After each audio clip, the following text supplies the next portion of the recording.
Type 3 hyper sensitivity. देखा ma'am क्या हुआ, बच्चे तो सारे भाग गए और जो थे वो बेचारे बोर हो गए। तो हमें बच्चों को बोर तो करना नहीं है, कोई इंटरेस्टिंग टॉपिक समझाना है। तो हम समझेंगे hyper sensitivity type 3 Doraemon version में। तो इसमें क्या होता है, इम्यून कॉम्प्लेक्स बनते हैं। तो एक एंटीजन आता है हमारी बॉडी में, तो हम एंटीजन को मान लेते हैं सुनियो है, जो एक एंटीजन है क्योंकि बुरा है।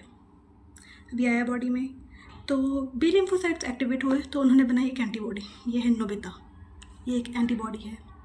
तो अब ये जाएगा सुनियो के पास और इसको डोरेमोन ने कोई ना कोई गैजेट तो दिया ही होगा तो सुनियो से फाइट करने के लिए, क्योंकि वो एक एंटीजन है ना।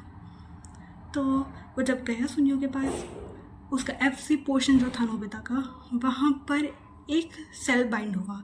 तो जब सेल बाइंड हुआ तो उसने क्या किया, फेगोसाइटोसिस किया, और फेगोसाइटोसिस की वजह से क्या हुआ, वो एंटीजन डिस्ट्रॉय हो गया, ख़त्म हो गया। तो ये थी मैकेनिज्म इम्यून सिस्टम की। और अब हाइपर सेंसिटिविटी टाइप 3 में क्या होता है, एंटीजन आता है, एंटीबॉडी आती है, कंबाइन होते हैं, इम्यून कॉम्प्लेक्स बनता है। बट अब सुनियो इसमें चालाक है, समझ लीजिए। जो इम्यून कॉम्प्लेक्स बना वो मतलब फेगोसाइटोसिस की वजह से पूरी तरह से ख़त्म नहीं होता है और हमारी बॉडी में डिपॉजिट होता है। तो डिपॉजिट कहाँ पर होता है, ये हमारे ब्लड वेसल्स में और टिश्यूज़ में। तो अब ये यहाँ पे डिपॉजिट हो रहा है तो क्या होगा, तो पहले तो बहुत ज़्यादा अमाउंट में बन जाते हैं इम्यून कॉम्प्लेक्स हमारी बॉडी में। फिर जब ये डिपॉजिट होते हैं, सबसे पहले तो ब्लड वेसल्स में डिपॉजिट होंगे, तो वहाँ पर आएंगे हमारे मैक्रोफेजेस, न्यूट्रोफिल्स और मास्ट सेल्स। तो ये लोग रिलीज़ करते हैं साइटोकाइनिन्स। तो साइटोकाइनिन्स रिलीज़ होगा तो एक्टिवेट करेंगे वेजोमीडिएटर्स को, तो जो इंक्रीज़ करते हैं सेल की परमेबिलिटी। तो सेल की परमेबिलिटी जब इंक्रीज़ होगी तो ये वहाँ से रिलीज़ हो जाएंगे। ब्लड वेसल से जब बाहर जाएंगे हमारे इम्यून कॉम्प्लेक्स, तो जाके क्या करेंगे, टिश्यूज़ में बाइंड हो जाएंगे। तो समझ लीजिए जो नोबिता और सुनियो थे, ये लोग चले गए जियान के घर पे।